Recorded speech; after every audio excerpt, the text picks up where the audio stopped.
हाम्रो सेवा सापा हो है खेसाङ खड्का खेसाङ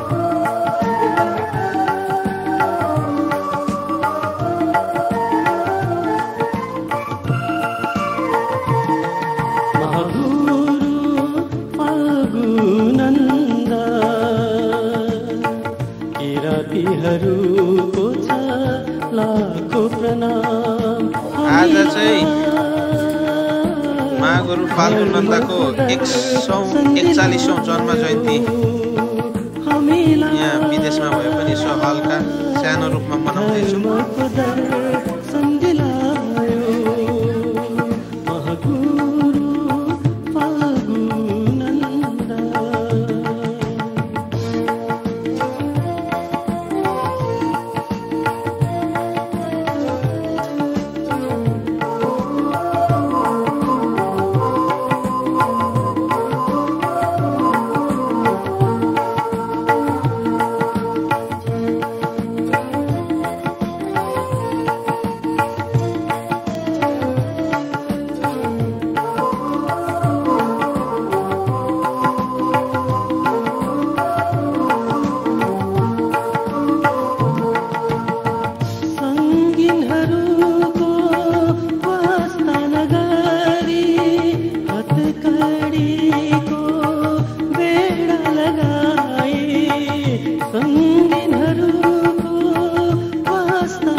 डेमा चाहिँ सबभन्दा ठुलो हो हाम्रो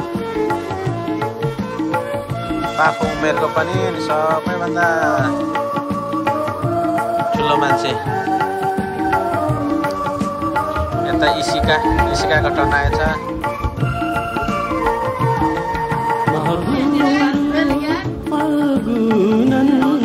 यता हाम्रो बुबु मेरो छोरी एल्बिना बिस्तारै लड्छन् अनि बिस्तारै स्लोली। धर्मको दर्शन दिलायो हामीलाई, धर्मको दर्शन दिलायो महागुरु फाल्गुनन्दा।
जन्म जयन्ती चाहिँ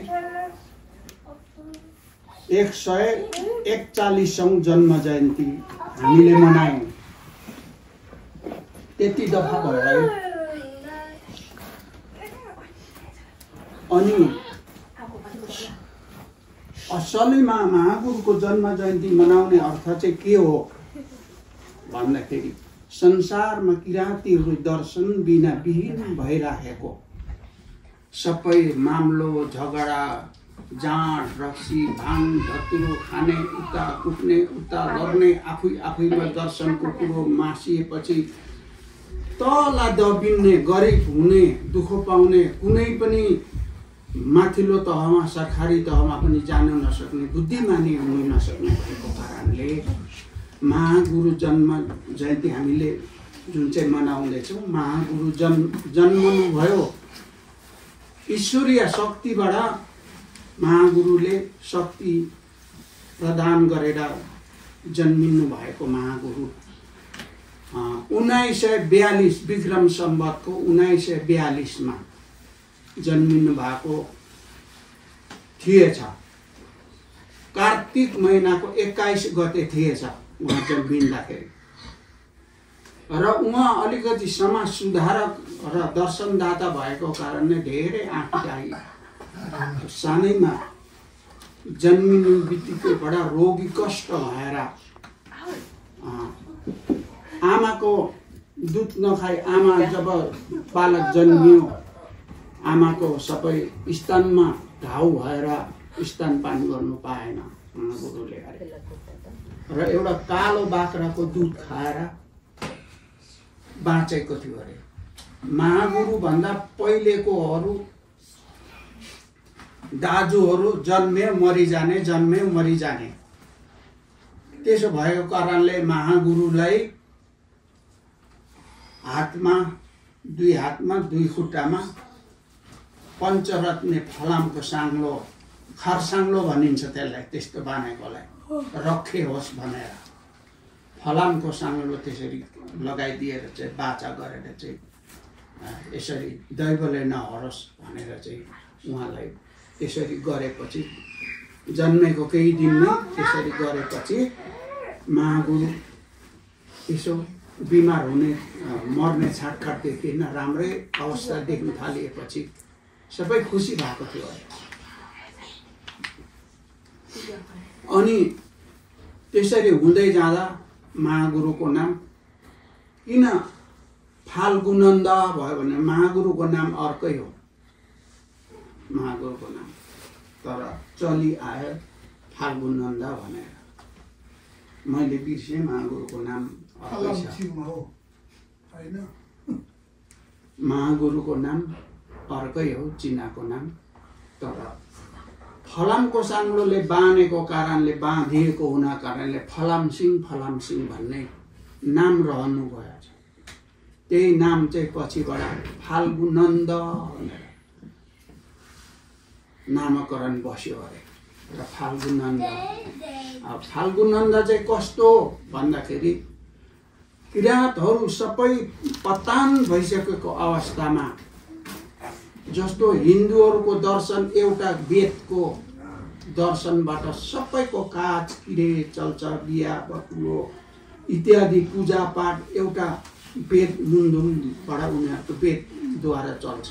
र एउटै नियम हुन्छ। तर लिम्बूहरूमा लिम्बू थरै पिछेको पूजा आजा गरे बेग्लै हो आफुङ्गे राईहरूको बेग्लै अर्को राईले बेग्लै अर्कै किसिमले बिहे गरे। राईहरूको कहाँसम्म भयो भन्दाखेरि बेहुलीको घरमा बेहुला जाने अनि कलिया भनेर चाहिँ बुढौली लाने कलिया उहाँ चाहिँ बेहुलीको घरमा चाहिँ बाँस गाडेर चिप्लो दलेर त्यो माथि चढेर माथि हुक्का भनेको गुडुडुडु हुक्का भन्छ हुक्का चिल्ने त्यो तान्नु पर्ने त्यो कहाँ माथि चढ्ने कोही चाहिँ बल गरेर माथि चढ्ने नभए हाँस्नेको मेलो माथि। अनि त्यहाँदेखि त्यही माथि चढ्नेले चाहिँ काँड धनुले भैँसी राँगालाई जन्ती गएकोले